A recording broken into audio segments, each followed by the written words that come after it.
반갑습니다. 좌우로 인사 한번 하시죠. 반갑습니다.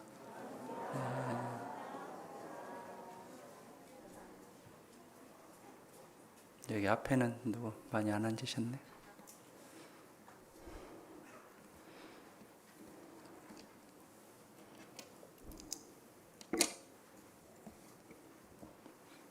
네, 기도하겠습니다.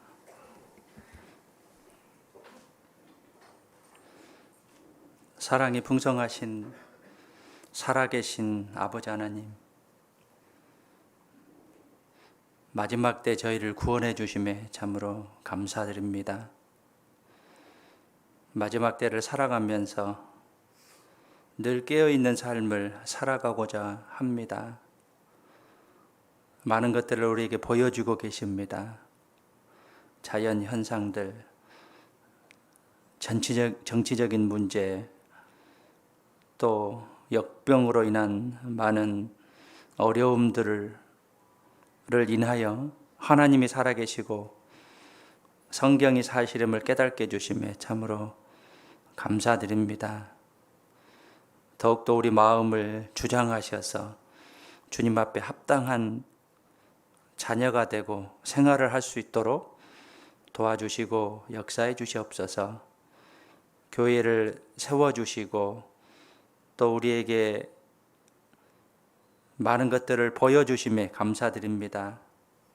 주님의 역사에 항상 동참하며 살아갈 수 있도록 도와주시고 그 가운데 우리에게 항상 때에 맞는 은혜를 깨닫고 살아가기를 간절히 원합니다.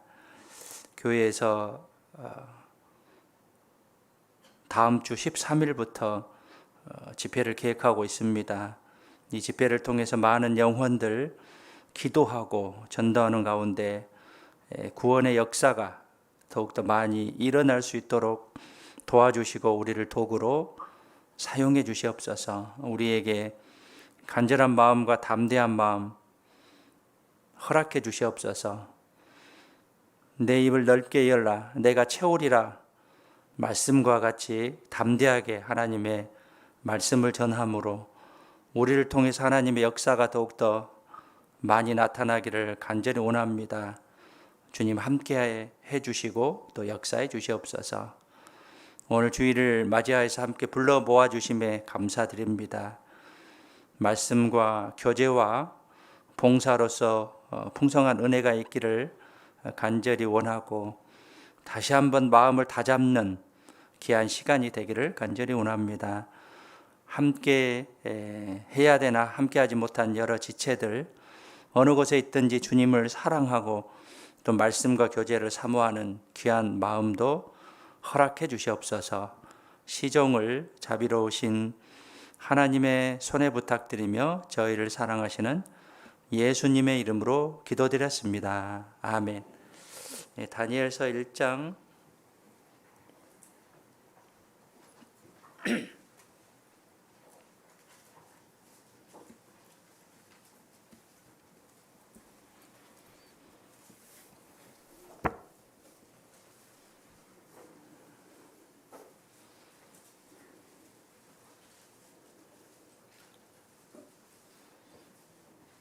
다니엘서 1장 8절 9절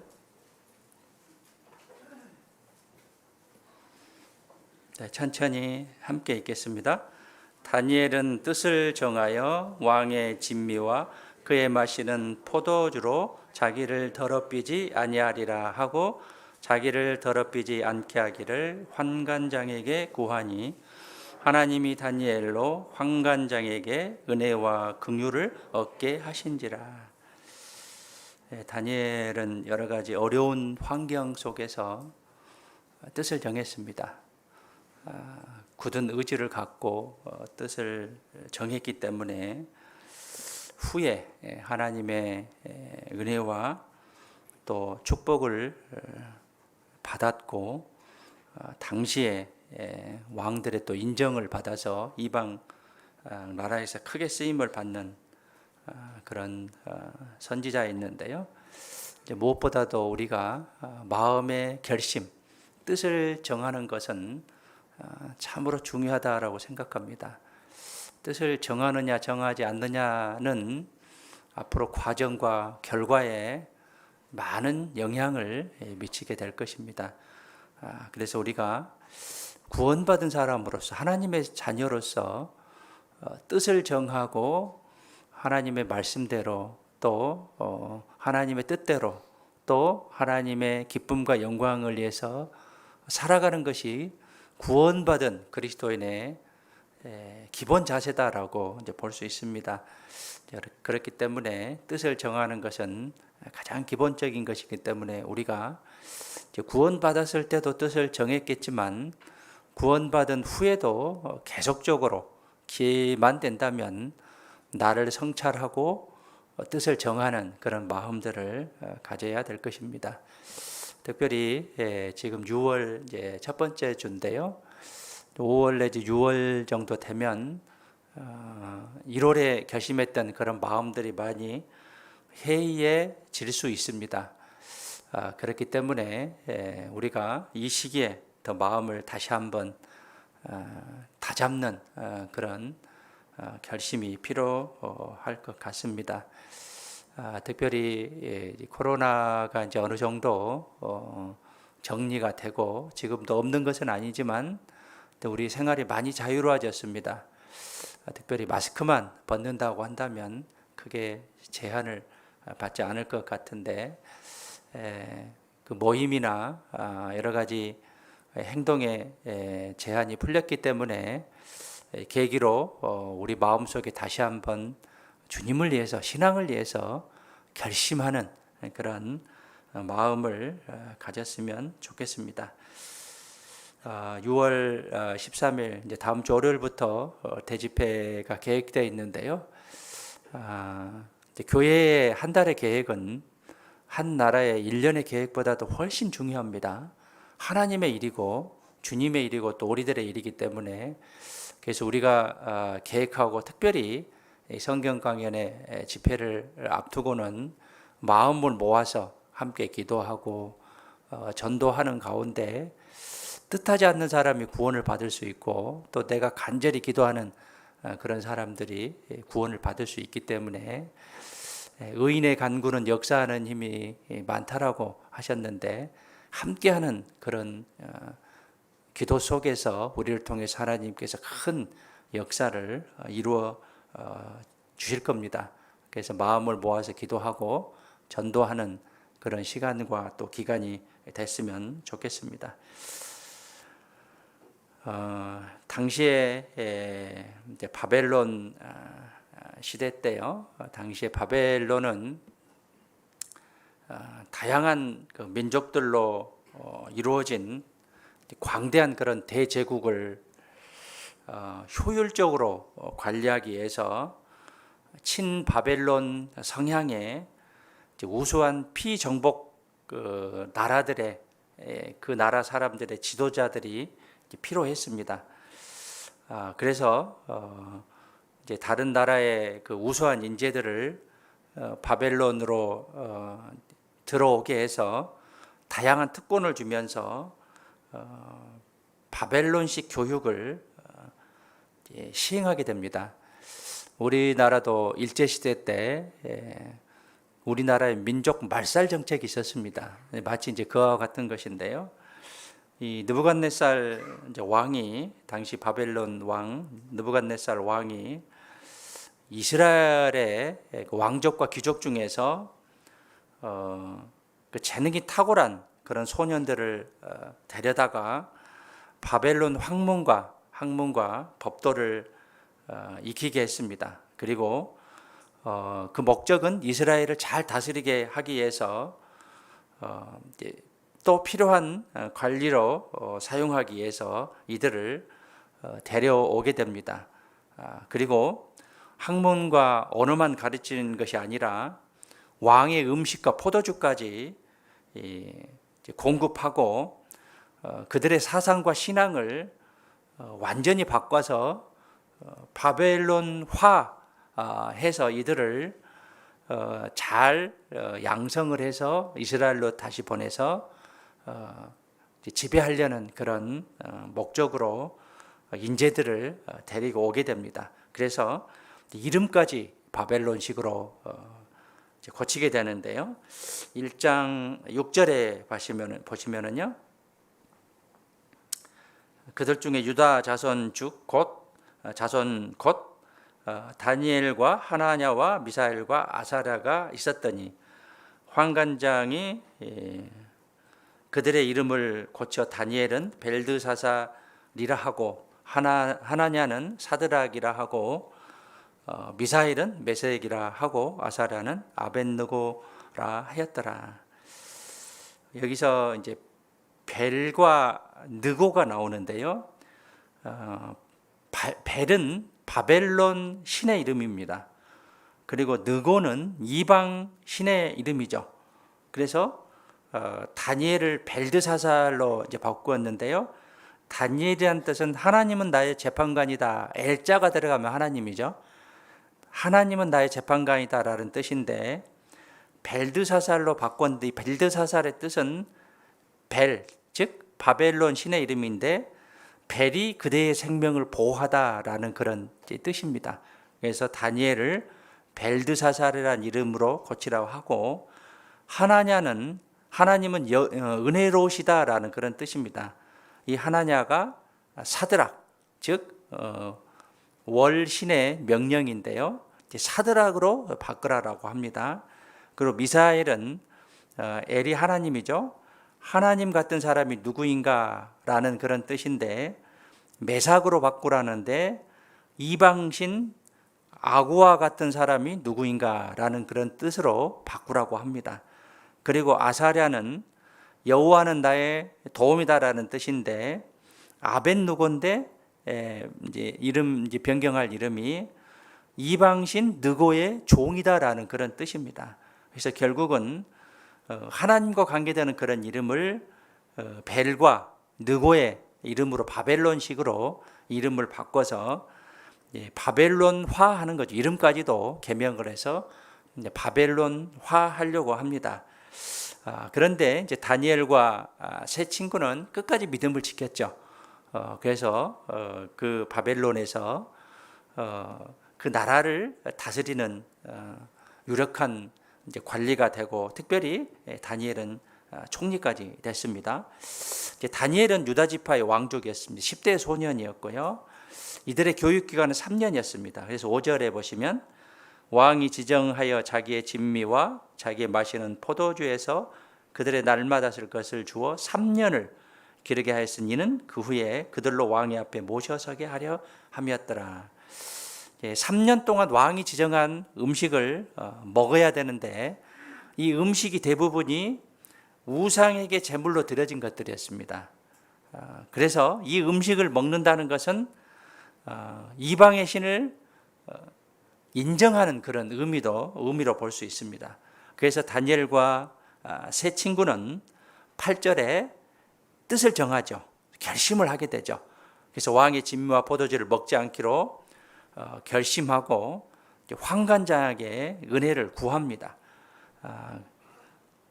그래서 8절에 다시 보시면 다니엘은 뜻을 정하여 왕의 진미와 그의 마시는 포도주로 자기를 더럽히지 아니하리라 하고 자기를 더럽히지 않게 하기를 환관장에게 요청을 하죠.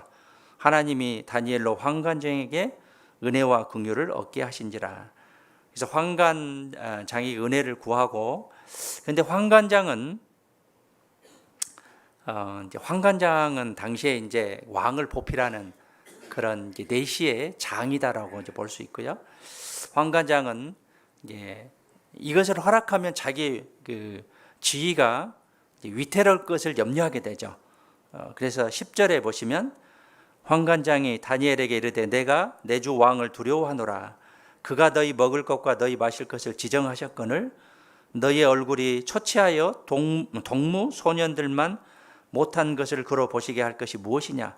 그렇게 되면 너희 가득에 내 머리가 왕에서 위태하게 되리라 하니라. 내 직분, 내 머리가 그러니까 이제 그 지위가 박탈되는 것이죠. 그것이 위태하게 되리라라고 다니엘에게 이야기를 하게 되죠. 그래서 이제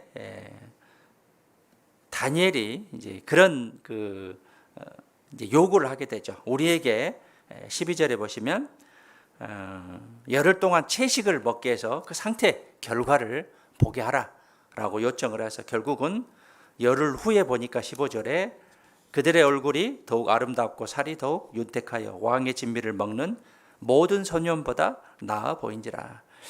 하나님의 능력이죠. 무에서 유를 창조하신 그런 하나님의 능력인데 열흘 후에 보니까 다니엘과 그 세 친구들은 얼굴이 더 윤택하고 더 아름다웠습니다. 그래서 다니엘과 세 친구는 정해진 교육을 마치고 지혜와 총명을 인정받게 되죠. 그래서 20절에 보시면 왕이 그들에게 모든 일을 묻는 중에 그 지혜와 총명이 온 나라 박수와 술객보다 10배나 나은지라. 그 지혜와 총명을 인정받게 되고 이제 관리가 되었는데요. 이제 2장에 가면 다니엘은 느부갓네살의 꿈을 이제 해석하게 되죠. 그래서 이제 총리가 되고 세 친구도 도를 다스리는 그런 고위 관리가 되는데요. 그래서 이 다니엘은 세 왕국을 거치게 됩니다. 바벨론, 메데, 바사 세 왕국을 거치게 되고 4명의 통치자가 있었는데 느부갓네살, 벨사살, 다리오, 고레스에게 그 등용이 돼서 나라를 다스리는 그런 치리자로 인정을 받게 되죠. 죽을 때까지 약 75년간 하나님의 충성된 증인으로 살았고 의의 표본이 됐는데요. 원인은 1장 8절에 다니엘은 뜻을 정했습니다. 우리가 마음의 결심을 하느냐 하지 않느냐에 따라 하나님의 뜻대로 말씀대로 살 수 있고 또 결심을 하지 않으므로 내가 살 수 없을 수도 있는 것이죠. 내가 주님을 위해서 결심을 하느냐 결심을 하지 않느냐, 이것은 아주 중요합니다. 그냥 그저 그렇게, 또 구원을 안 받은 사람은 나 구원받지 않고 그냥 이렇게 살려, 세상이 너무 좋으니까. 특히 이제 남자들은 이제 술도 마셔야 되고 또 친구들과 여러 가지 재밌는 활동도 해야 되고 하기 때문에 말씀은 좋고 말씀은 잘 듣는데 구원은 받지 않겠다라는 그런 사람들이 가끔 있습니다. 결심을 하지 않으면 이런 상태로 끝까지 유지될 수밖에 없죠. 어떤 분들은요, 제가 신앙생활하면서 이제 큰 교회에서 집회를 한 100번을 들어요. 100번. 부인의 그 요구에 의해서 또 등살에 밀려서 100번을 듣는데 그래도 구원받지 못한 사람이 있어요. 마음이 열리질 않았거든요. 그래서 아무리 말씀을 들은다 하더라도 구원을 받지 못한 그런 사람도 보게 되는데요. 뜻을 정하느냐 정하지 않느냐는 신앙생활의 아주 중요한 기본 자세다라고 볼 수 있습니다. 내가 주님을 위해서, 주님이 어떤 분이십니까? 만물을 창조하시고 우리를 구원해 주신 분입니다.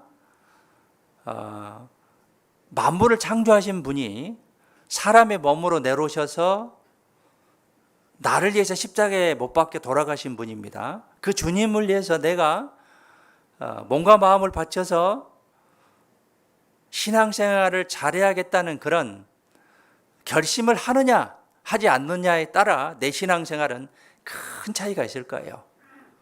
시작하는 시간은 별 차이가 없겠지만 1년이 지나고 2년이 지나고 10년이 지나면 큰 차이가 있을 거예요. 결국은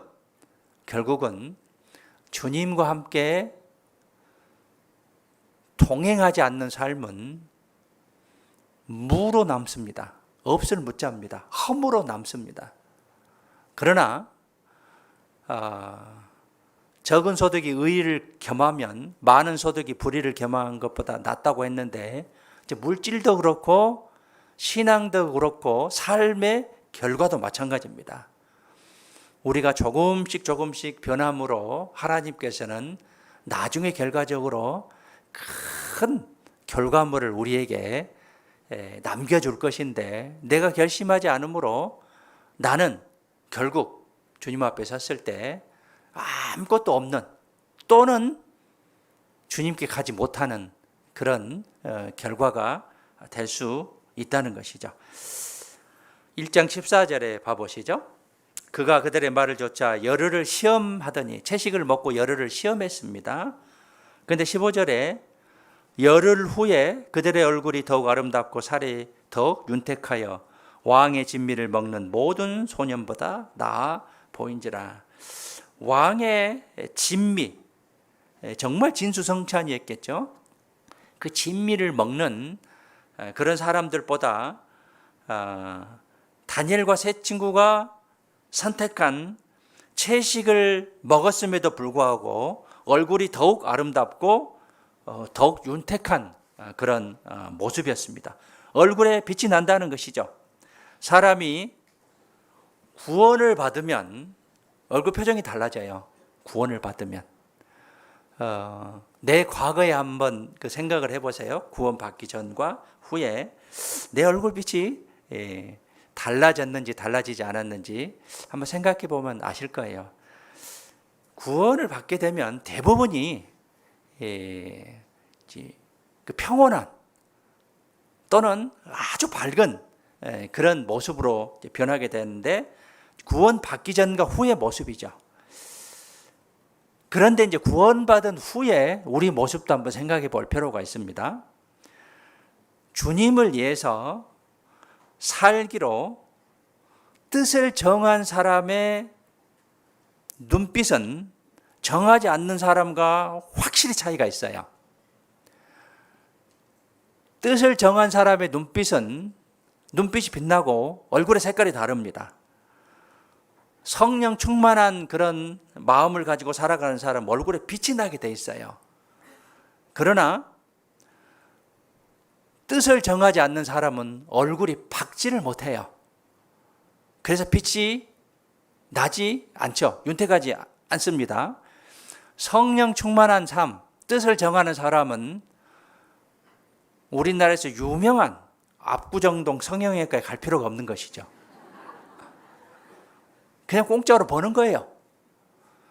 성령 충만한 삶. 굉장히 우리에게 중요한 그런 순간입니다. 신앙생활을 잘하면 얼굴에 빛이 나고 윤기가 흐르고 아름다워져요. 그런데 신앙생활을 하지 못하면 얼굴 표정에 드러나게 돼서 굳어있고 뭔가 얼굴이 펴져 있지 못하는 그런 얼굴의 모습을 보게 됩니다. 어느 정도 일주일간 신앙생활을 하고 주일날 이제 만나잖아요. 주일날 모습을 보면 저분은 그래도 신앙 충만한 그 성령에 충만한 삶을 살았구나. 아니면 세상에 너무 힘들어하구나. 세속에 속해 있는 그런 삶을 살았거나 어느 정도는 이제 분간할 수가 있죠. 내 자신이 스스로 그것을 깨닫고 잘 이제 분별할 이제 필요가 있을 겁니다. 학예수양회장에 가보면 누가 구원받았는지 구원받지 않았는지 어느 정도 판단을 쓰죠. 구원받은 사람과 받지 않은 사람의 표정은 완전히 다를 겁니다. 그래서 신앙생활을 잘하는지 못하는지도 얼굴에 많이 쓰여져 있어요. 신앙생활 잘하는 사람은 얼굴에 윤기가 흘러요. 아름답고 윤택하게 되어 있습니다. 그런데 하지 못한 분들의 얼굴은 표정이 어두워요. 표정이 굳어 있습니다. 그래서 내가 뜻을 정하고 뜻을 정하지 않는 것은 굉장한 차이가 있다고 보겠습니다. 좌우로 보시고 한번 웃어보시죠. 성령 충만한가 충만하지 않는가 한번 웃어보시죠. 중요한 그런 결정이다라고 생각합니다. 전도서 8장에 보시죠.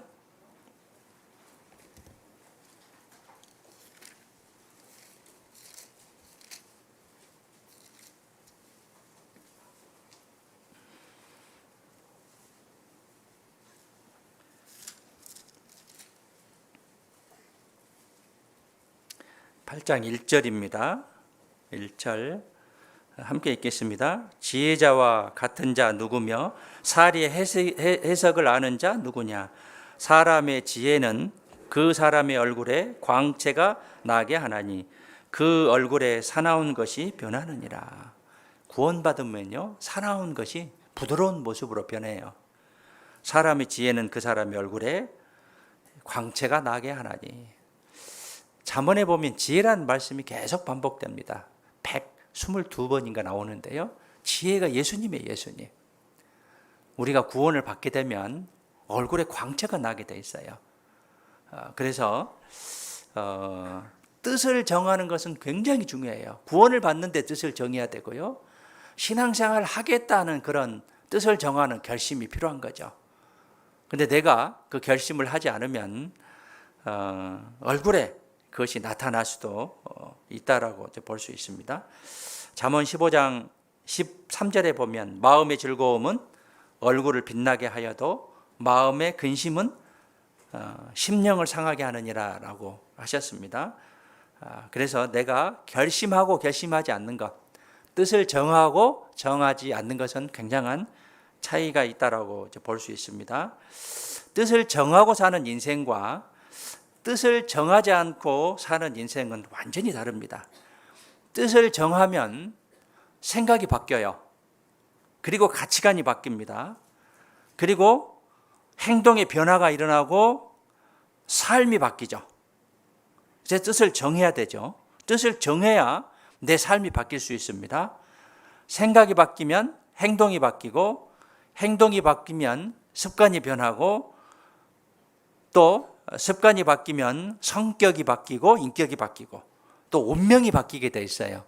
그래서 뜻을 결정하고 또 결심하는 것은 아주 신앙생활의 기본이다라고 볼 수 있는데, 다니엘은 뜻을 정함으로 위대한 인생이 됐습니다. 로마서 12장에 봐보시죠.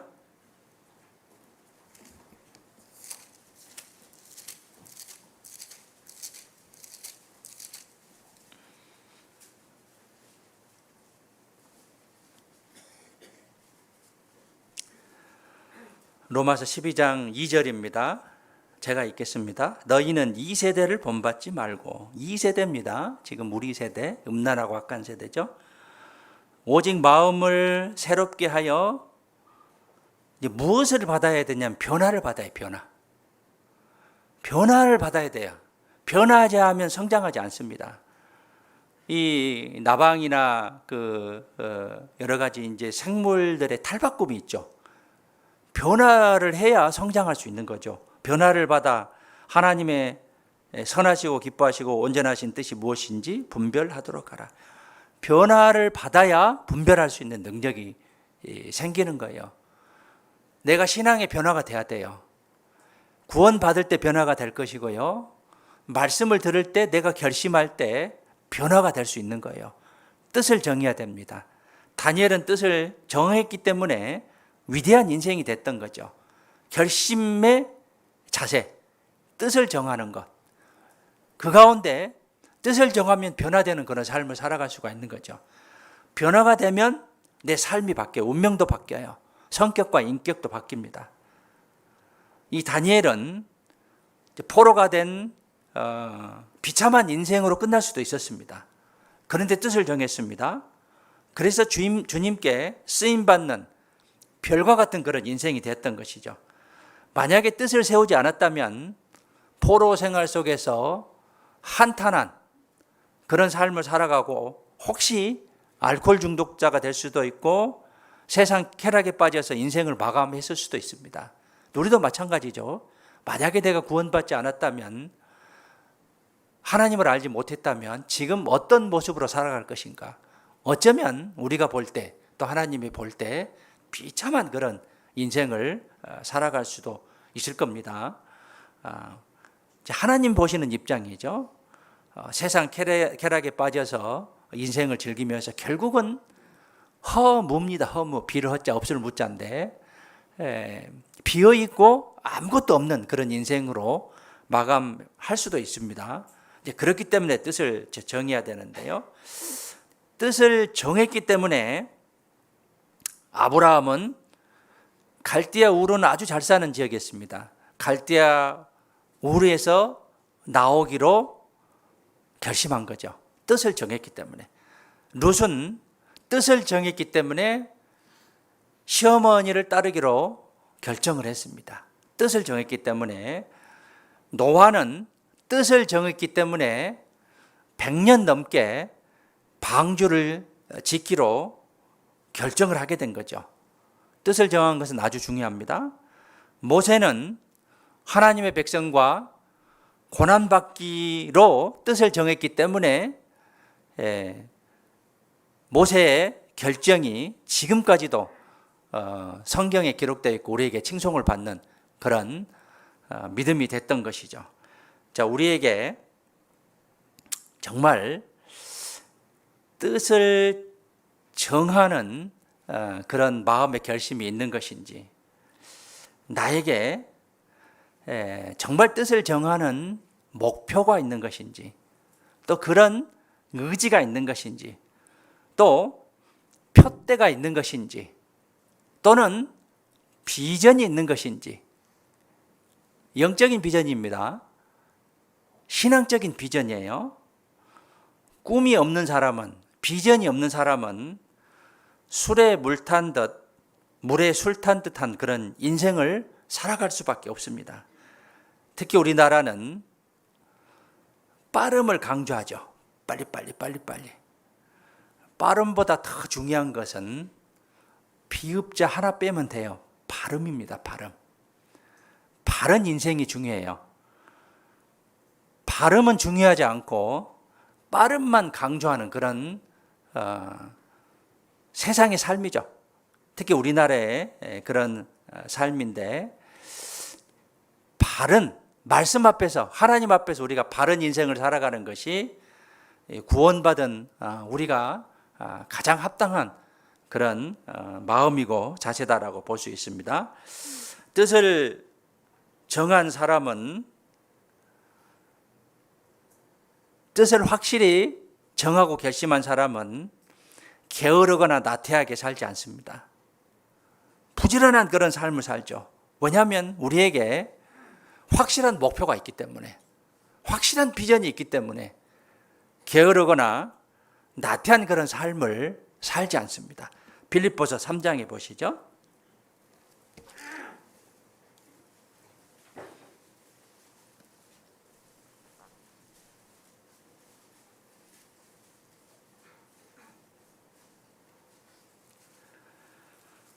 삼 장 12절입니다.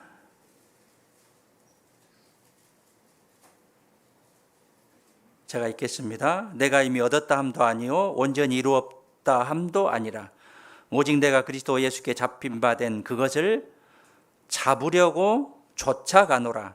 형제들아, 난 아직 내가 잡은 줄로 여기지 아니하고 오직 한 일은 한 가지 일입니다. 한 일, 즉 뒤에 있는 것은 잊어버리고 앞에 있는 것을 잡으려고 푯대를 향하여 그리스도 예수 안에서 하나님이 위에서 부르신 부름의 상을 위하여 쫓아가노라. 사도 바울은 주님을 위해서 살겠다는 푯대를 정해놓고 살았습니다. 뜻을 정했죠.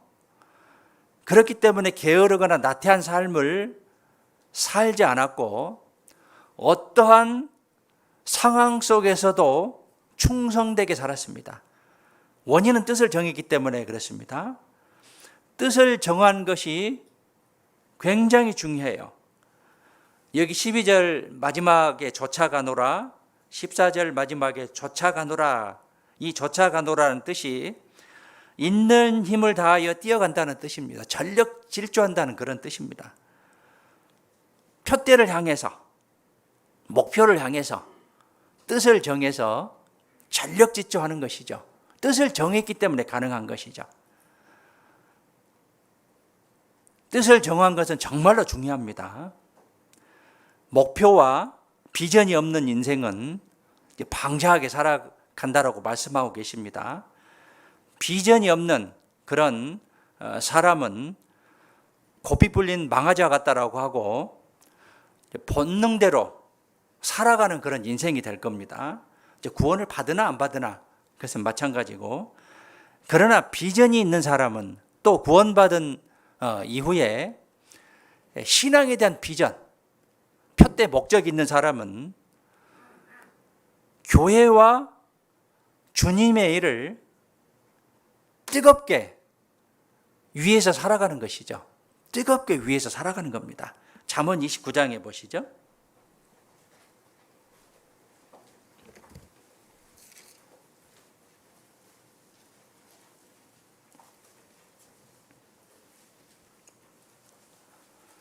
(29장 18절에)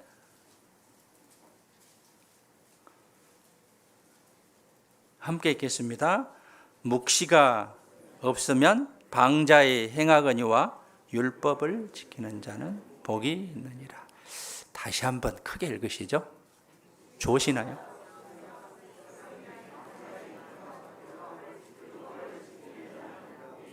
네. 교회에 가보면요, 그 교회 분위기를 알 수 있어요. 대답 잘하고 잘 따라 읽는 교회 분명히 잘 돼요.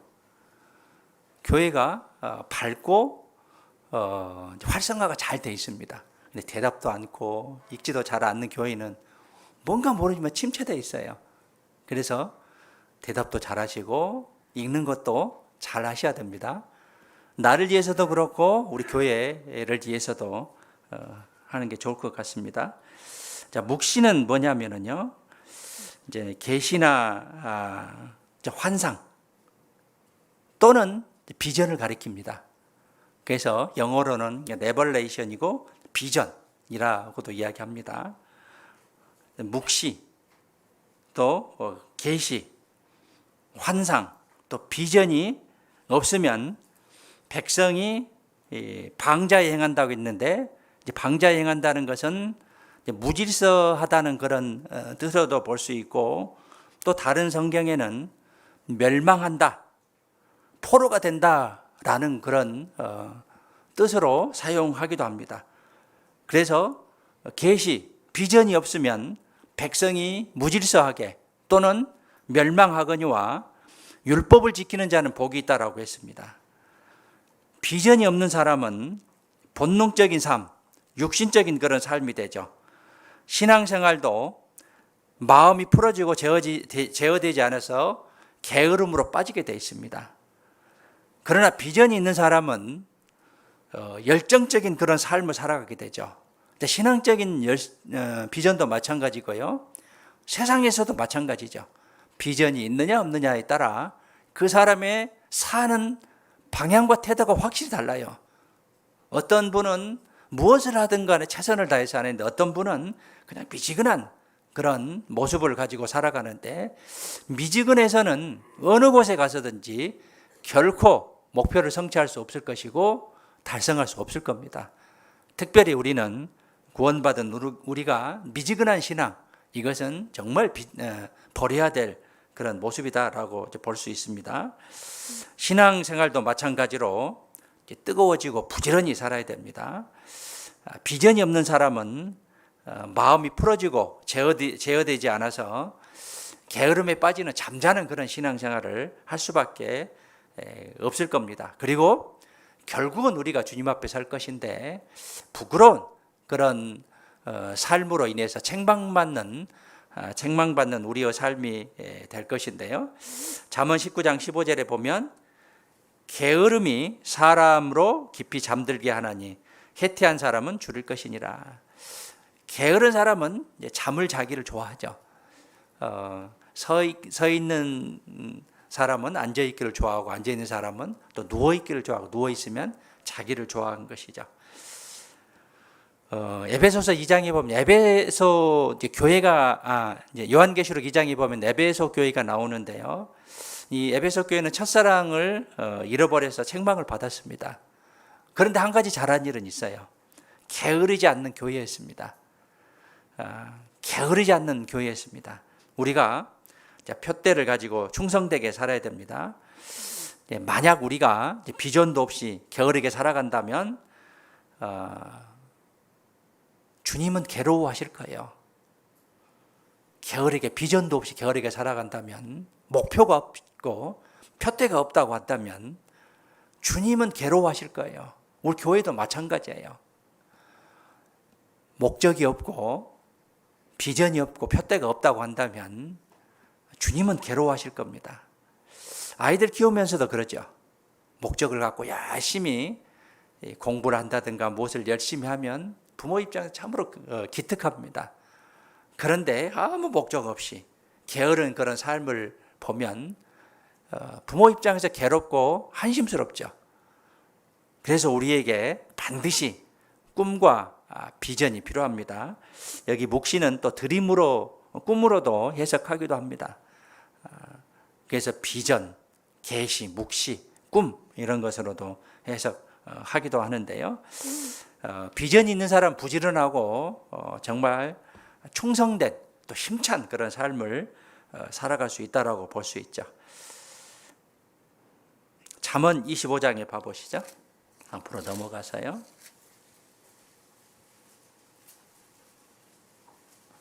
잠언 25장 13절 함께 읽겠습니다.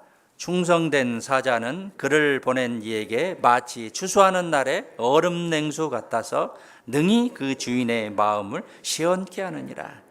땀을 많이 흘리고 있는데 시원한 물을 가져다 주면 그 종은 주인의 마음을 시원케 할 거예요. 우리 신앙도 마찬가지죠. 주님의 마음을 시원케 하기 위해서 어떤 삶을 살아야 될 것이냐. 먼저는 뜻을 정하는 것, 결심하는 것. 그러는 가운데 부지런하고 충성된 또 순종하는 그런 삶을 살았을 때 주님의 마음을 시원케 할 수 있을 겁니다. 근데 뜻을 정하지 않는, 결심하지 않는 그런 마음을 가지고 살아간다면 주님의 마음을 시원케 할 수는 없을 거예요.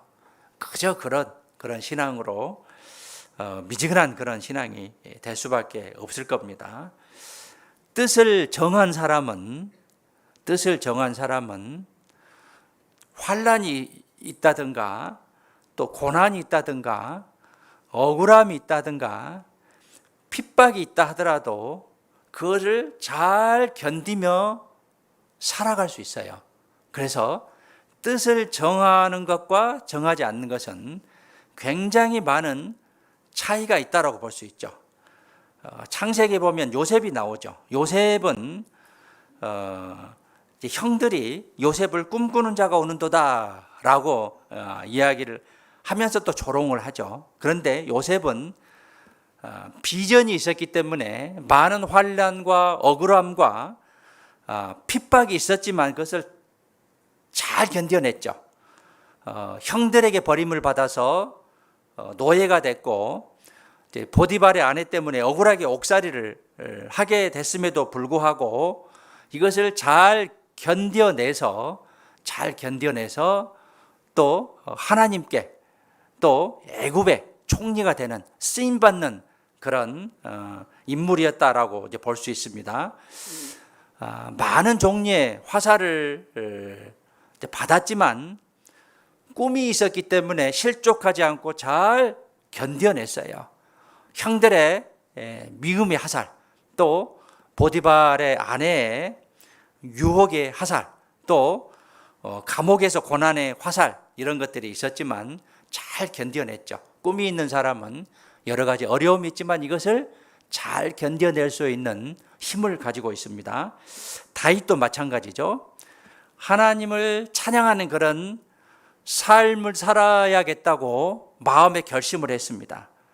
그래서 그 후에 많은 핍박과 어려움이 있었지만 또 고난이 있었지만 참고 견디고 인내해서 결국은 승리하는 그런 믿음을 소유한 인물이다라고 볼 수 있는데 시편 57편에 봐보시죠.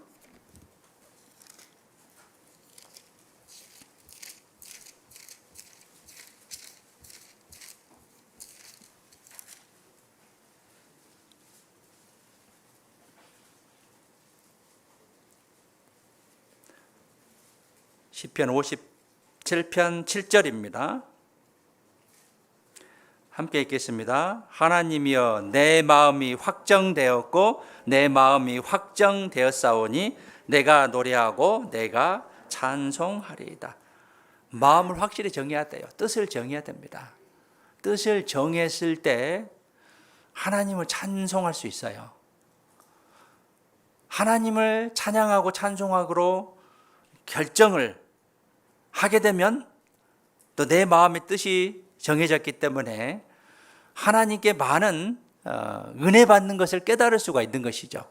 그래서 뜻을 정하고 마음을 결정하는 것은 참으로 신앙생활에 중요하고 기초적인 것이다라고 볼 수 있는데, 시편 108편 1절도 같은 비슷한 말씀이죠. 한번 찾아보시죠. 시편 108편 1절입니다.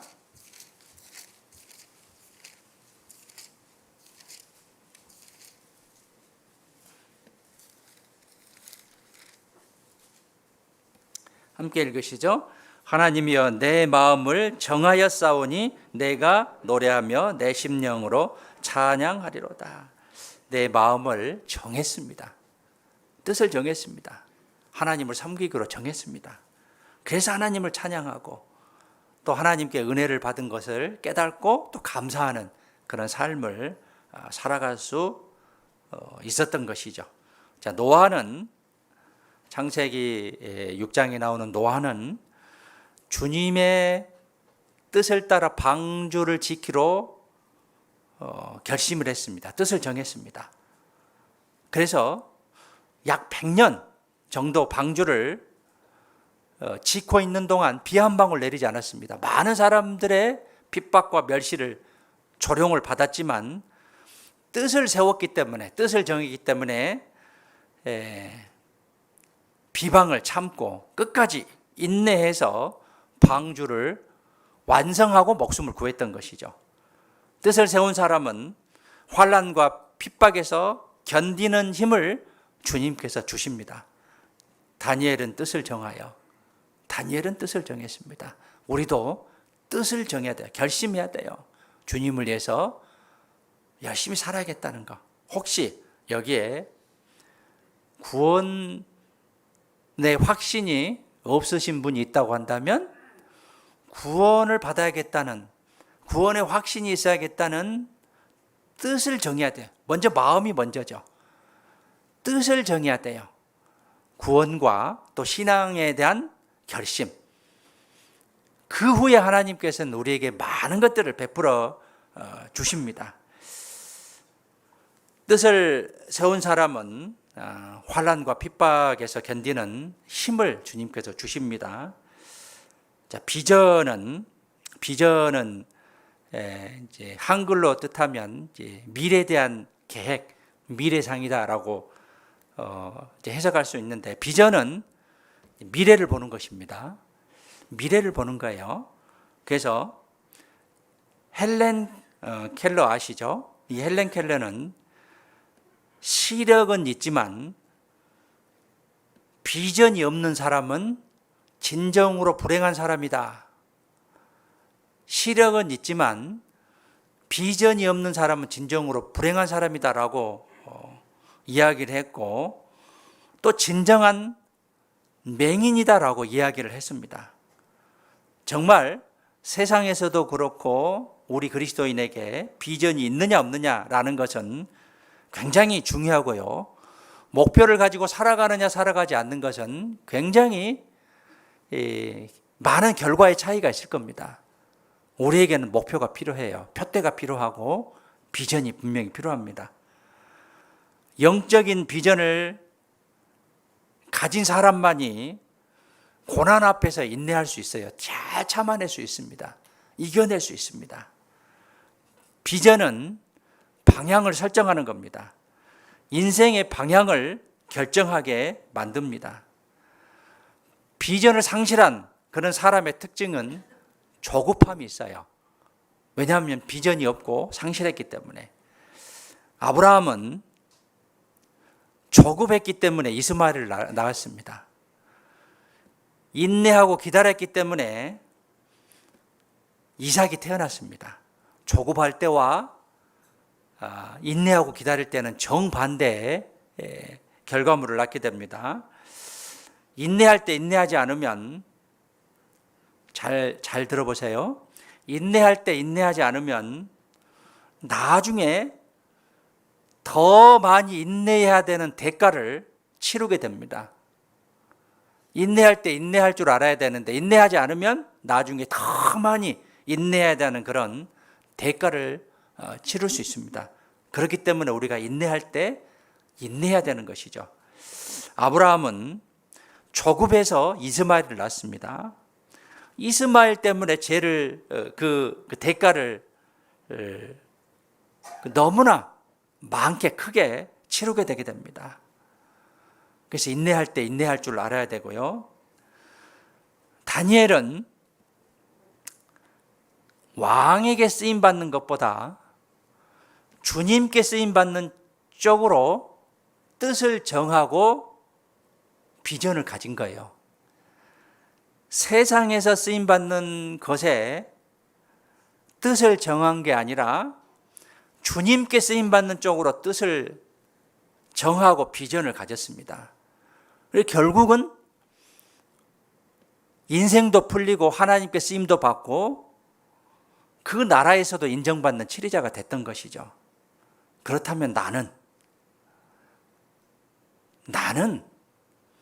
어떤 목표와 표대와 그것을 위해서 뜻을 정하는지 결심하고 있는 것인지 내 현재의 상태를 잘 살펴볼 필요가 있습니다. 내가 뜻을 정해야 되는데 주님을 향해서 뜻을 정할 것인가, 결심할 것인가, 아니면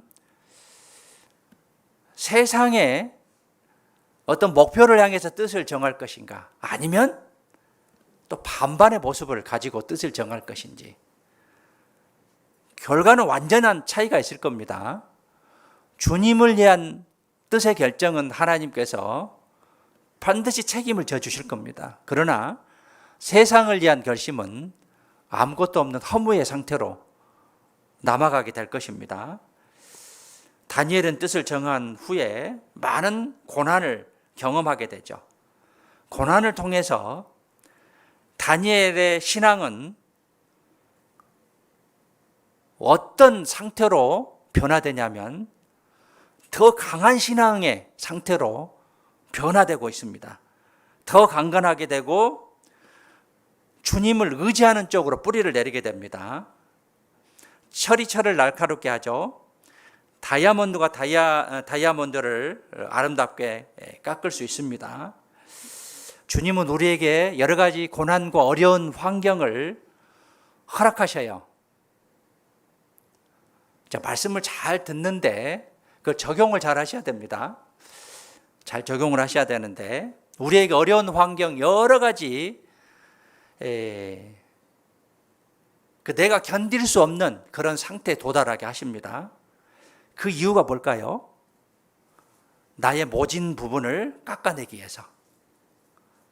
내가 그만큼 각이 많이 졌습니다. 둥글게 하기 위해서 하나님께서 어려운 환경을 허락하고 계셔요. 그 어려운 환경 속에서 내가 교훈으로 잘 받아들여서 적용시키고 변화되는 삶을 살아야 되죠. 그것의 뜻을 정해야 되죠. 그랬을 때 내 신앙은 강건해지고 성장할 수 있는 것이죠. 그런데 그것을 원망하면 안 되죠. 이스라엘 백성들이 출애굽하면서 입에 단 것이 원망이었습니다. 하나님을 원망했어요. 과거 애굽 생활을 원망했습니다. 돌아가기를 기대했죠.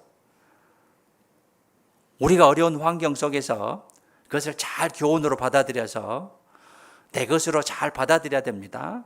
그래서 적용해서 변화되는 그런 삶을 살아야 되는데 원망하고 하나님을 원망하고 또 남의 탓으로 돌리면 안 된다는 것을 교훈으로 받아들여야 되고요. 모든 만물은 밤에 자랍니다. 신앙은 인생의 밤에 성장하게 돼 있어요. 우리에게 많은 어려움이 있을 때 그것을 잘 견뎌내야 성장할 수 있는 거예요. 거기서 포기해버리면 나는 절대적으로 성장할 수 없는 거예요. 위로 성장하기 전에 먼저 우리가 택해야 될 것이 아래로 뿌리가 먼저 많이 자라야 돼요. 종려나무는 뿌리가 200m까지 내려간다고 합니다. 우리 눈에 보이는 것은 불과 몇 미터입니다. 뿌리가 200m까지 물을 찾기 위해서 내려간다고 합니다. 뿌리 깊은 신앙이 돼야 된다는 것이죠. 모소라는 그런 대나무가 있는데요. 담양에 가면 이제 대나무가 많죠. 이 대나무가 죽순이 돼서 나오기까지는 뿌리가 4년 내지 5년 동안 뻗은 후에 죽순이 돼서 나온대요. 모소라는 그런 대나무가 있는데 이 대나무는 죽순이 나온 후에 하루에 30cm 이상이 자란대요. 하루에 30cm 이상이 자라는데 그 근간은 어디에 있냐면 4년 내지 5년 동안 뿌리만 뻗친 거예요. 그 후에 싹이 나기 시작한 이 싹이 죽순입니다. 뿌리가 깊은. 그래서 이 산에 대나무가 이제 뿌리를 뻗게 되면 그 옆에 있는 많은 나무들이 죽어요. 이 뿌리가 새가 워낙 강하기 때문에. 그래서 대나무가 자라게 되면 소나무들도 많이 죽게 되고 그러는데요. 이 뿌리, 우리에게 그런 뿌리 깊은 신앙이 필요한 것이죠. 뿌리가 깊었을 때 세찬 바람이 분다 하더라도 또 많은 고난과 어려운 환경이 온다 하더라도 그것을 능히 이겨낼 수가 있는 것이죠. 가끔 태풍이 불면 나무들이 많이 이게 넘어지는 것을 보게 되죠. 그 넘어진 나무들을 보면 뿌리가 별로 없습니다. 그렇기 때문에 넘어지는 것이죠. 고난은 우리 신앙의 뿌리를 튼튼하게 해줍니다. 뜻을 정해야 돼요. 주님을 위해서 내가 열심히 살아야겠다는 내 결심이 필요한 것이죠. 뜻을 정하는 것. 뜻을 정하지 않으면 어려움이 왔을 때 쉽게 넘어져 버리죠. 쉽게.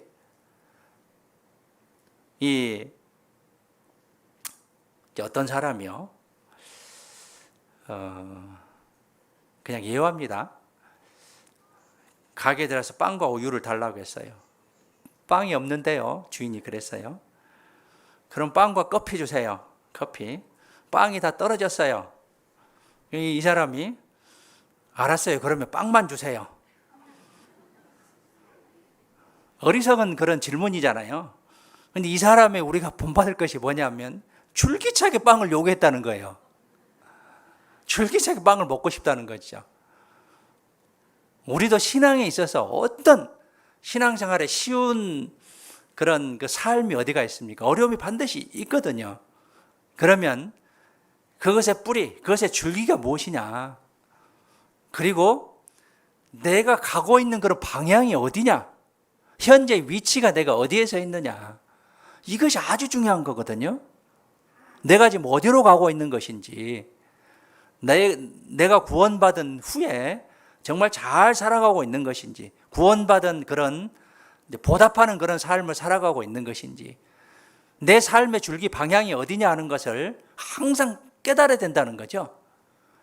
내 신앙, 가족의 신앙, 또 교회적으로 보면 구역의 신앙 방향, 각 부서면 각 부서, 각 회면 각 회, 또 교회 전체적으로 방향, 이런 것을 잘 설정하고 항상 깨우치면서 가야 되지, 그냥 미지근한 그런 신앙으로서는 절대적으로 성장이 없다는 거예요. 그래서 목표가 분명히 해야 되고요. 뜻을 정하는 것은 정말 가장 기본적이고 가장 중요하다라고 이제 볼 수 있습니다. 그래서 뜻을 정한 사람은 위기를 기회로 극복하는 그런 삶을 살아가게 됩니다. 다니엘서 2장에 가보시죠.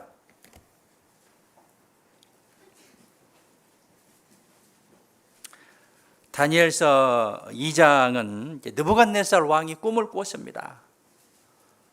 근데 이 꿈을 해석하지 못하면 다 죽인다라고 했어요. 그런데 당시에 유명한 박사와 술객들은 그것을 알지 못합니다. 그런데 다니엘은 기도로서 하나님의 도움으로서 꿈을 해석하고 하나님을 증거하고 결국은 주님께 보상을 받게 되죠. 꿈을 해석했는데 다니엘이 위기의 순간이었습니다. 그것을 기회로 잘 극복하는 그런 삶을 사는 그런 다니엘의 모습을 볼 수 있는데 2장 12절에 봐보시죠. 왕이 이로 인하여 진노하고 통분하여 바벨론 모든 박사를 다 멸하라 명하니라. 박사와 술객들이 그것을 해석하지 못한다고 하니까 다 죽이라겠어요. 그때 이제 14절에 왕의 시대장관 아리옥이 다니엘을 기억하고 다니엘을 데리고 나가죠. 그래서 이 다니엘이 느부갓네살 왕의 꿈을 해석해 주게 됩니다. 이 다니엘은 하나님께 기도함으로 그 꿈을 해석할 수 있는 능력을 부여받은 거예요. 하나님과 함께했고 뜻을 정했기 때문에 하나님의 도우심으로 위기를 기회로 극복하는 그런 다니엘의 모습을 볼 수가 있습니다. 그래서 25절에 보시면 이 14절에 시대 장관은 이제 경호대장을 가리키고요. 이 아리옥입니다. 25절에 이에 아리옥이 다니엘을 데리고 급히 왕의 앞에 들어가서 고하되 내가 사로잡혀온 유다 자손 중에서 한 사람을 얻었나이다. 그가 그 해석을 왕께 아시게 하리이다. 한 사람, 이 다니엘의 한 사람, 이 한 사람이 꿈을 해석할 수 있었던 거죠. 우리에게 깨어있는 한 사람이 필요합니다. 우리 가족에 깨어있는 한 사람이 필요해요. 우리 구역에 깨어있는 한 사람이 필요하고요. 우리 부서에, 우리 회에 깨어있는 한 사람이 필요합니다. 우리 교회에 깨어있는 한 사람이 필요하죠. 그 사람이 누가 돼야 될까요? 누가 돼야 될까요? 바로 나죠. 여러분들 나죠.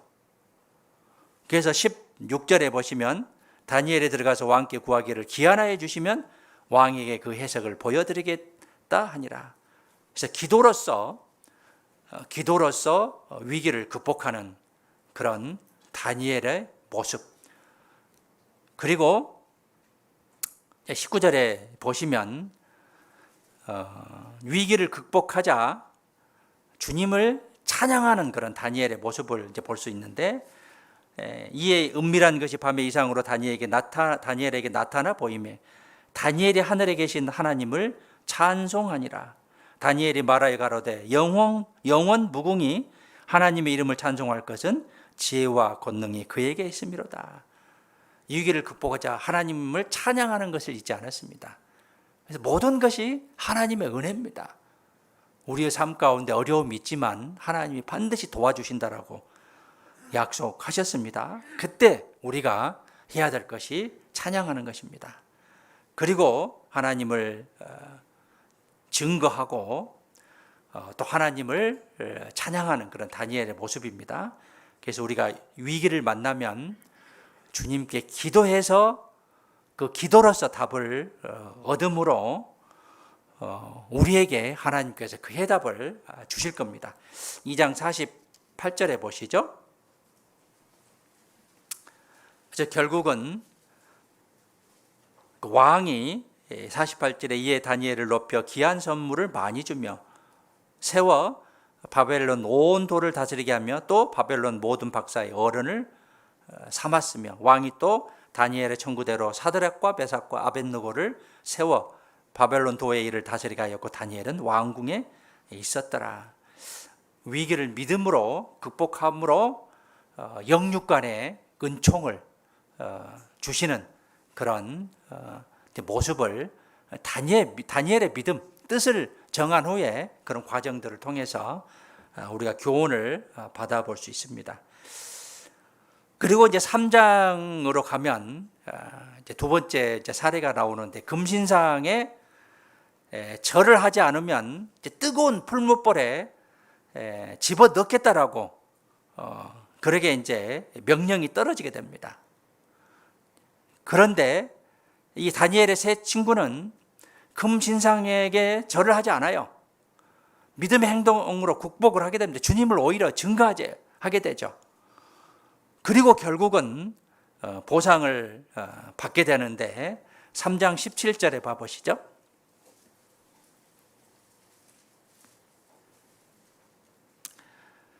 17절에 만일 그럴 것이면 왕이 우리가 섬기는 우리 하나님이 우리를 극렬히 타는 풀무 가운데서 능히 건져내시겠고 왕의 손에서도 건져내시리다.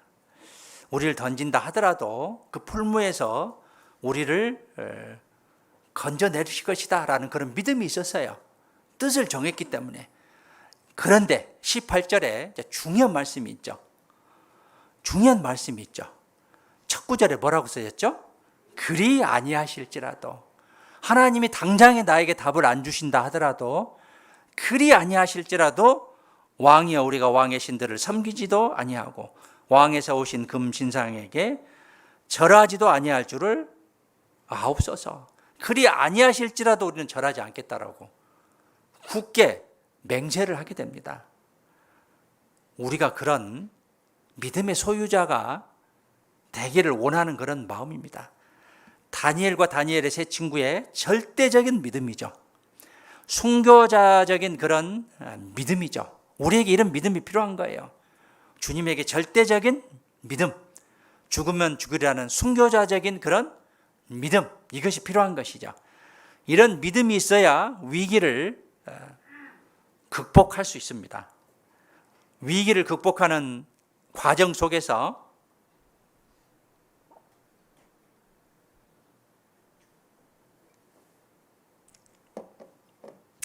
다니엘과 세 친구는 하나님을 증거하게 되는데요.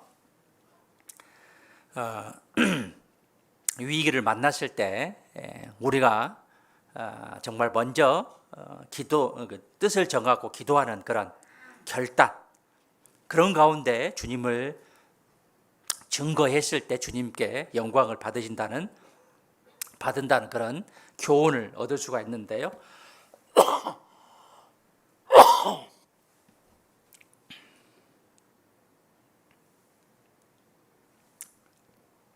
3장 30절 봐보시죠.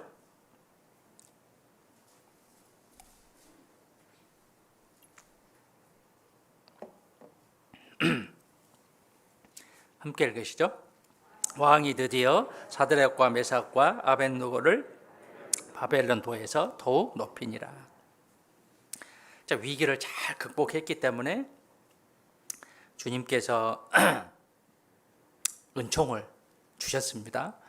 그래서 우리에게 뜻을 정하고 믿음의 결단, 절대적인 믿음과 순교자적인 그런 믿음이 있다고 한다면 하나님께서 결국은 우리를 돌봐주시고 은총을 주신다는 그런 다니엘서를 통한 그런 교훈을 얻어볼 수 있습니다.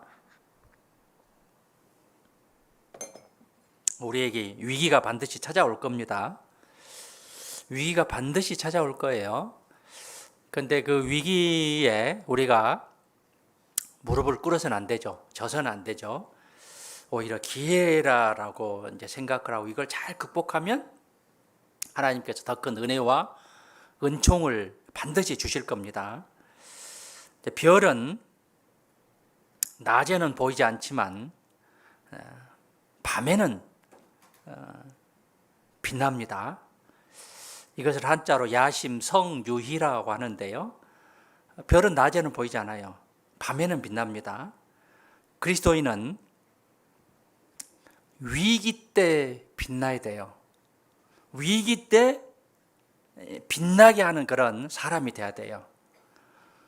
그래서 우리에게 위기가 반드시 올 것인데 위기 때 기도로서 믿음과 행동에 결단을 해야 되고 주님을 빛나게 해야 되고 또 빛나게 하는 그런 삶을 살아감으로 주님께 은총과 보상을 받을 수가 있는 것이죠. 예를 들어서 아브라함은 100세 때 낳은 아들 이삭을 번제로 드리라고 했습니다. 위기였습니다. 그런데 믿음으로 행동을 했습니다. 그래서 하나님께서 살려주셨고 믿음의 아버지가 된 것이죠. 야곱도 마찬가지입니다. 형 예서를 만나는 위기 때 밤새 하나님께 기도하고 결국은 매달렸기 때문에 극복하고 야곱 이스라엘이 된 거예요. 위기를 기회로 잘 삼아야 되고요. 다윗도 마찬가지죠. 사울에게 계속 쫓기는 신세인데 항상 마음속에 어떠한 마음을 가진 주님께 묻고 간구하는, 기도하는, 간절히 기도하는 그런 마음을 가졌기 때문에 끝내 승리하는 그런 모습을 볼 수 있고요. 에스더도 마찬가지죠. 에스더란 뜻은 별이라는 그런 뜻인데요. 왜 에스더가 빛나는 그런 그 순간은 왕비가 되었을 때가 아니라 유대 민족의 절대절명의 위기 때 죽으면 죽으리라 나갔을 때가 빛이 나는 그런 순간이다라고 볼 수 있습니다.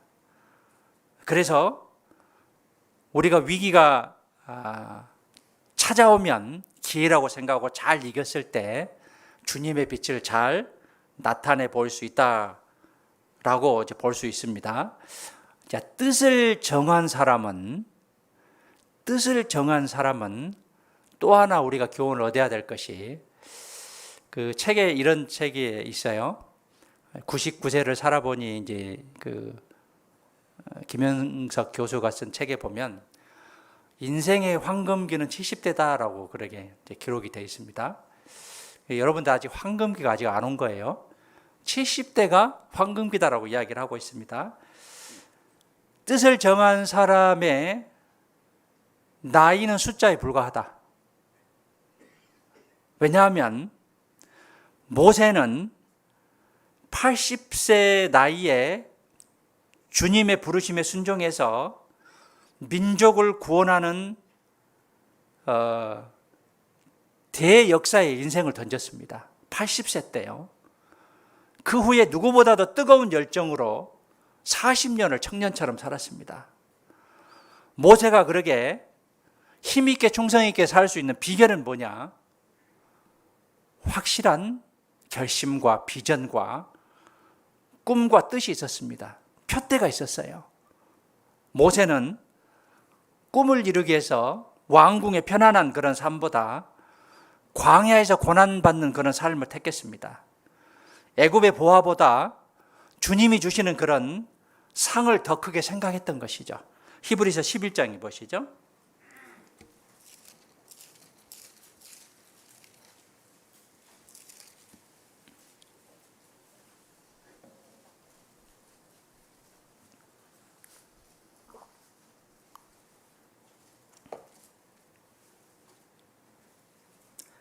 (20절에) 보시겠습니다. 24절입니다. 24절. 24절부터 26절까지 함께 읽겠습니다. 믿음으로 모세는 장성하여 바로의 공주의 아들이라 칭함을 거절하고 도리어 하나님의 백성과 함께 고난받기를 잠시 제약의 낙을 누리는 것보다 더 좋아하고 그리스도를 위하여 받는 능력을 애굽의 모든 보화보다 더 큰 재물로 여겼으니 이는 상 주심을 바라봄이라. 자, 믿음으로 모세는, 히브리서 11장은 믿음장이죠. 모세는 믿음이 있었습니다. 믿음으로 모세는 바로의 공주의 아들이라 칭함을 거절했습니다. 먼저는 거절하는 신앙입니다.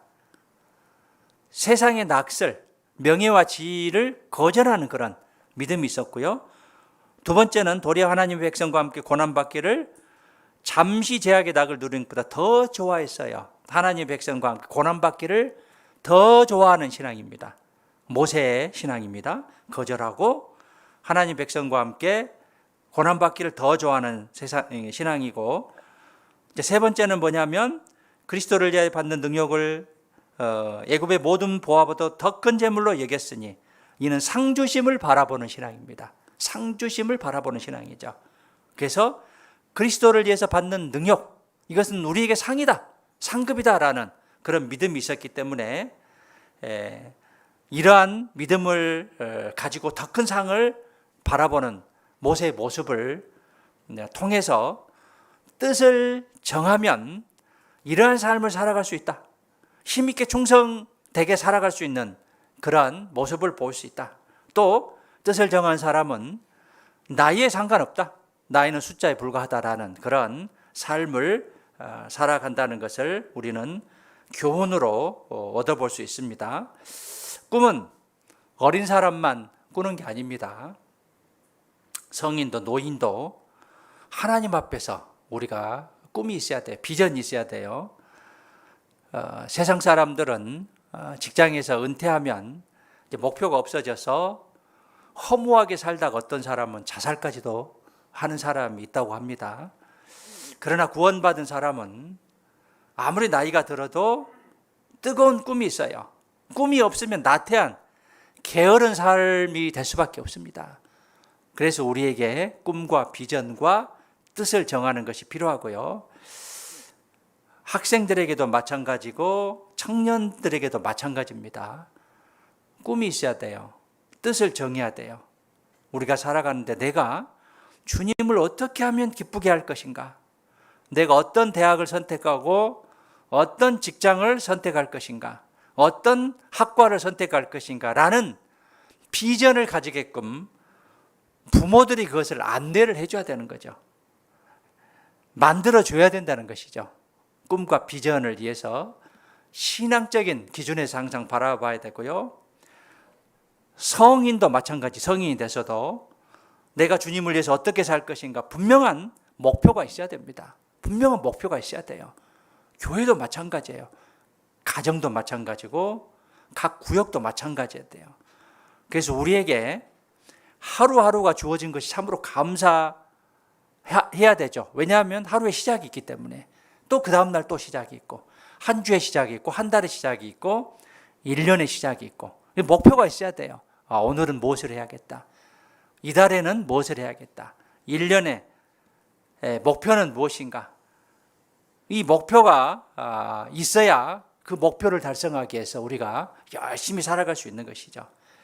마지막 시대에 우리에게 라오디게아 교회에게 이 말씀을 하셨죠. 열심을 내라 회개하라 라고 했습니다. 열심을 내라 회개하라. 미지근한 신앙 싫다는 이야기예요. 열심, 열정, 뜨거운 열정을 요구하고 계신 것이죠. 회개하라. 회개는 뭡니까? 돌이키고 고치는 것이죠. 영어로 턴입니다. 리턴, 돌아서는 거예요. 잘못된 삶을 살았다면, 내가 잘못된 생각을 가지고 있다면 고쳐야 회개되는 그런 삶을 살아갈 수 있는 거예요. 고치지 않으면 회개까지만 오면 안 된다는 것이죠. 돌이키기만 하면 안 된다는 거죠. 고쳐야 되는 것이죠. 그래서 우리가 우리 그 비전을 가진다면 열심하는 그런 주님의 자녀가 될 것입니다. 디모데후서 앞에 히브리서 앞에 빌레몬서 있고 디도서가 있습니다.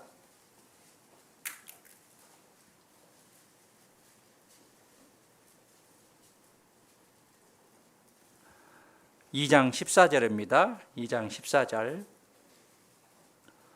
함께 읽겠습니다.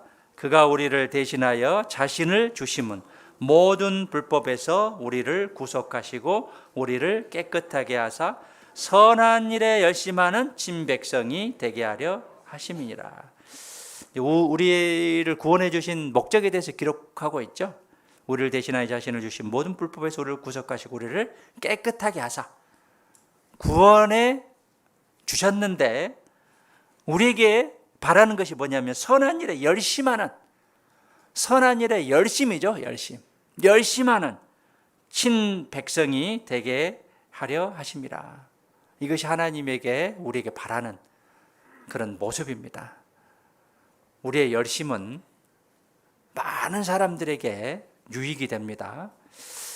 갈라디아서 4장 18절에 보면 좋은 일에 대하여 열심으로 사모함을 받음은 내가 너희를 대하였을 뿐 아니라 언제든지 좋으니라. 열심으로 사모함을 받으면 언제든지 좋다라고 했습니다.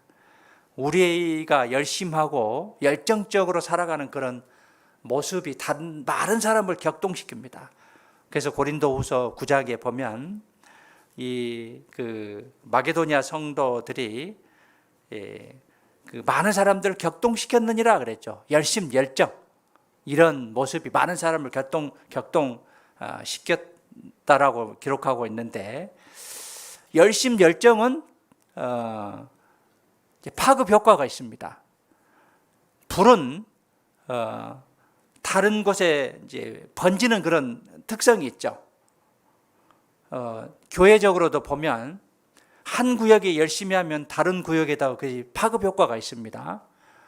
또 구역 내에서도 마찬가지고 한 구역에서 한 가정에서 한 사람을 통해서도 마찬가지입니다. 열심 열정을 가진 모습은 다른 사람에게 격동을 주고 파급 효과를 주게 돼 있습니다. 가족 중에도 마찬가지죠. 한 사람이 다른 사람을 격동시키게 돼 있습니다. 그래서 누구에게나 열심과 열정은 필요한 것이고 그 대상은 바로 내가 돼야 될 것입니다. 그런데 반대로 솔로몬은 초창기에는 열심과 열정이 있었습니다. 그런데 말년에 가서는 그 꿈이 없어지고 방탕하고 게으른 삶을 살았고 결국은 실패한 그런 왕이 돼버렸죠. 꿈이 사라졌기 때문에 그런 거예요. 내가 구원받은 이후에 꾸준하게 꿈을 유지하도록 노력하지 않으면 실패한 하나님의 자녀가 될 수 있을 겁니다. 사울 왕도 마찬가지입니다. 처음에는 하나님에 대해서 정말 열심과 열정을 가지고 살았지만 어느 순간 왕이 된 2년 후부터 자기를 위해서 또 다윗을 계속 죽이기 위해서 그런 삶을 사는 실패한 그런 왕의 모습이다라고 볼 수 있습니다. 우리가 자녀들을 키우는 데 있어서요, 꿈이 없으면 이 자녀에게 비전과 어떤 꿈을 제시해 주지 않으면 왜 내가 교회에 와야 되는지, 왜 내가 성경을 읽어야 되는지, 왜 기도해야 되는지, 왜 전도해야 되는지, 왜 공부해야 되는지를 알지 못합니다. 그래서 분명하게 그 목표의식을 주실 필요가 있다는 것이죠. 억지로 교회에 오고 억지로 종교생활하고 강요에 못 이겨 사는 그런 생활들은 신앙생활이 아니라 종교생활, 또 부모에게 잘 보이기 위해서 하는 그런 모습이다라고 볼 수 있기 때문에 자녀에게 신앙의 꿈과 푯대를 심어주는 그런 것이 필요하고, 우리가 나아갈 방향이 뭐냐, 우리에게 그 하나님이 원하는 게 뭐냐, 소명의식과 또 사명감 이런 것에 대해서 분명하게 제시해 줄 필요가 있을 겁니다. 우리 이제 어른들에게도 마찬가지입니다. 꿈이 없으면, 내가 비전이 없고 또 푯대가 없으면 내가 왜 주일날 교회에 나와야 되지? 왜 말씀을 들어야 되지? 왜 봉사를 해야 되지? 왜 충성해야 되지? 왜 순종을 해야 되는지에 대해서 알지 못하기 때문에 그저 그냥 몸만 왔다 가는 그런 모습밖에 되지 않을 겁니다. 과거에요, 그 남자 양궁에 오진혁이라는 그런 그 국가대표 선수가 있었습니다. 고3 때 국가대표가 됐고 언론에서 양궁 신동이 태어났다라고 난리가 났습니다. 그런데 그때부터 교만하고 이제 활이 맞지 않았어요. 그래서 2000년, 2004년, 2008년 세 번을 올림픽 대표에서 탈락하게 됩니다. 12년을 좌절했죠. 그리고 이제 술과 함께 그 타락한 인생을 살았습니다.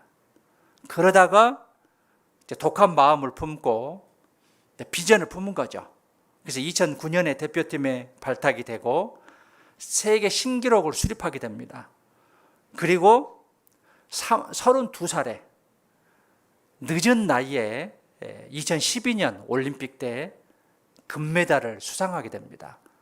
즉, 뜻을 정하느냐 정하지 않느냐, 비전을 정하느냐 정하지 않느냐에 따라 사람의 결과는 정반대로 나타난다는 것을 우리가 교훈으로 받아들일 수 있고요. 유도 선수 송대남이라는 그런 국가대표 유도 선수가 있는데 34살 때 올림픽에서 금메달을 이제 따게 되는데, 당시에 이제 걸출한 유도 선수들이 많이 나타나요. 왕기춘이나 김재범이 등장을 해서 계속 이제 국가대표에 이제 탈락을 하게 됩니다. 그래서 이제 한 체급을 올려요. 90kg로. 그래서 이제 그 체급을 올리니까 더 강한 상대들하고 이제 만나기 때문에 몸무게를 늘려야 돼요. 그래서 하루에 5끼를 먹게 됩니다. 그리고 한 끼에 스테이크를 13장을 먹어서 몸을 불린다고 합니다. 그리고 하루의 운동량은 하루에 3 내지 4kg 정도 빠질 정도로 운동을 그렇게 했다고 합니다. 그래서 결국은 유도에서는 그 나이가 훨씬 지난 환갑이 넘었다라고 그렇게 이제 나이를 이제 이야기하는데, 34살 때 금메달을 따게 되죠. 우리가 나이를 탓할 게 아니죠. 때가 늦은 게 아니죠. 마음에 결심을 하느냐, 결심을 하지 않느냐, 이것에 따라 우리는 정말 나중에 아주 큰 차이의 결과를 날 수밖에 없다는 것. 그래서 결심, 우리에게 비전이 있느냐 없느냐, 우리에게 표대 또는 목표가 분명하게 있느냐 없느냐에 따라 우리의 결과는 아주 큰 차이가 있을 겁니다. 자, 교회에서 왼쪽에 보시면 비전 얼마죠? 500입니다. 500. 500이 뭐예요? 500명의 숫자를 만들자. 500명. 충분히 가능합니다. 지금 약 300명 조금 못되게 교제하고 있는데요. 한 사람이 한 명씩만 전도하더라도 500명 쉽게 될 수 있어요. 목표가 있느냐 없느냐. 우리에게 하나님이 함께 하시기 때문에 불가능이 있을까요 없을까요? 대답 안 하셔요? 불가능이 있을까요 없을까요? 없습니다. 할 수 있을까요 없을까요? 할 수 있어요. 그래서 방법을 찾아보는 거죠. 여러 가지 방법을 찾아보는 거죠. 어떤 방법이 가장 옳은 것인지. 그래서 우리는 이 세상 만물을 창조하신 하나님께서 함께 하십니다. 무에서 유를 창조하신 하나님께서 함께 하시기 때문에 못할 것이 없는 거예요. 우리가 뜻을 정하느냐 정하지 않느냐, 이것이 가장 중요하다는 것이죠. 그래서 우리가 생각만 하고 있는데 하지 않으면 아무 쓸모가 없어요. 혹시 집에 아니죠, 통장에 뭐 10억, 20억, 100억 가지고 계신 분도 혹시 있을지 모르겠습니다. 그거 쓰지 않으면 소용이 있어요 없어요? 숫자에 불과해요. 아무 소용이 없어요. 그걸 사용해야지 그 가치가 있는 것이거든요. 우리가 믿음이 있다고 하는데, 신앙인이라고 하는데, 그리스도인이라고 하는데, 내가 하나님의 그 능력을 나타내 보이지 않으면 우리는 그리스도인이라고 말할 수가 없는 거죠. 그래서 우리가 뜻을 정하고 목표를 정했을 때 우리를 통해서 하나님께서 분명히 할 수 있을 겁니다. 우리에게 그릇을 많이 빌리라고 합니다. 개천을 많이 파라고 했어요. 우리에게 많은 것을 요구하고 계십니다. 우리가 하지 않으면 하나님이 채워주지 않으셔요. 내 입을 넓게 열라. 하나님이 채워주신다라고 했습니다. 너의 입을 넓게 열면 채워주신 분은 누구예요? 누구예요? 하나님. 채워주신 분은 하나님이에요. 우리가 넓게 열었을 때 하나님께서는 분명히 채워주신다고 약속하셨습니다. 하나님은 능치 못할 일이 있다 없다? 없으신 분이에요. 충분히 가능하신 분입니다. 자, 우리가 기도를 하는데 주님의 응답이 늦을 수도 있어요. 또 다르게 응답할 수도 있어요. 또 느리게 응답할 수도 있어요. 왜 그럴까요? 그것이 정답이기 때문에. 즉시 응답하는 것은 그것이 정답이고, 다르게 응답하는 것은 그것이 정답이고, 늦게 응답하신 것은 그것이 정답이시기 때문에 하나님의 응답이 그때 이루어진 거예요. 하나님이 침묵하실 때 내 생각을 붙잡으면 안 됩니다. 침묵하시는 이유를 물어보고 조용히 답을 기다려야 돼요. 그러면 하나님이 그 답을 가르쳐 주십니다. 각자에게 그 답의 방법은 다 차이가 있을 것입니다. 그래서 간절히 부르짖는데 그 답의 속도는 하나님에게 달렸습니다. 그래서 우리가 간절히 기도하는 가운데 하나님께서는 우리에게 반드시 하나님의 능력을 나타내 보이시기를 원하기 때문에 우리가 먼저 무엇보다도 뜻을 정하는 것, 마음의 결심이 필요하다는 것이죠. 우리 이제 집에 개 키우신 분 있죠? 애완견. 집에 이제 개 키우고, 뭐 10만 원 미만도 있고, 몇십만 원짜리도 있고, 몇백만 원짜리도 있고요. 아주 비싼 것은 억대도 있습니다. 그런데 이제 몇십만 원짜리 개가 아파서 병원에 갔는데 한 10만 원 정도 들어야 수술을 해서 나을 수 있습니다 하면 이제 그 개를 수술을 할 겁니다. 근데 이 개 수술하는데 5천만 원 듭니다. 수술해요, 안 해요? 못하죠. 그만한 가치가 없기 때문에. 그런데 내 자녀가 병이 걸려서 부모가 내 장기를 내줘야 아이가 산다고 하면 그 자녀를 진짜 사랑한다면 아낌없이 주실 거예요. 자녀를 위해서. 그러시겠죠? 네, 대답 시원찮게 안 하시네. 시원하게 안 하시네. 부모는 그럴 마음이 있어요. 누구나 그럴 마음이 있을 겁니다. 자녀를 사랑하기 때문에. 이유는 사랑입니다. 사랑. 그런데 주님은 이 세상 만물을 창조하신 하나님이시죠. 이 주님께서 우리를 살리셨어요. 우리의 가치는 그만큼 어마어마하게 크다는 것이죠. 나는 정말 매우 귀한 하나님의 자녀입니다. 주님이 이렇게 사랑하는 우리입니다. 사랑하시기 때문에 나를 위해서 돌아가셨고요. 그 사랑을 안 우리가 뜻을 정해서 주님을 위해서 살아가는 것이 당연한 것이 아니겠습니까? 주님이 사랑해서 목숨을 버리신 사랑을 깨달은 우리가 주님을 위해서 살아가기 위해서 뜻을 정하는 것이 당연한 것이다라는 것이죠. 다니엘은 뜻을 정했기 때문에 하나님께 쓰임을 받았습니다. 그런데 우리는 이 세상 만물을 창조하신 하나님께서 나를 위해서 죽음을 택하셨는데 우리를 그 죽음을 택한 사랑하시는 주님을 위해서 뜻을 정해서 사는 것이 당연하다는 거예요. 그래서 우리가 결심을 하고 뜻을 정하는 것이 당연하다는 것을 오늘 말씀을 통해서 교훈을 얻어봤고요. 또 이제 대집회를 앞두고 우리가 전도를 해야 되는데 우리가 의무감에 사는 것은 아니죠. 사랑하는 사람에게 정말 가장 좋은 것을 전해주기 위해서 사랑하기 때문에 자연스럽게 말씀을 전하는 것이 이게 지상 최대의 명령이고 그 영혼이 너무 귀하기 때문에 또 주님이 비싼 대가를 치렀기 때문에 또 하나님의 최고 기쁨과 영광입니다. 또 우리에게는 상이 있고 하지 않으면 책임을 물으신다라고 했습니다.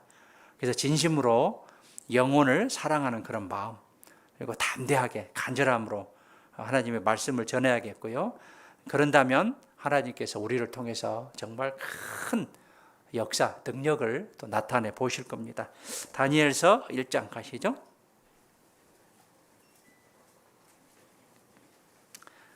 1장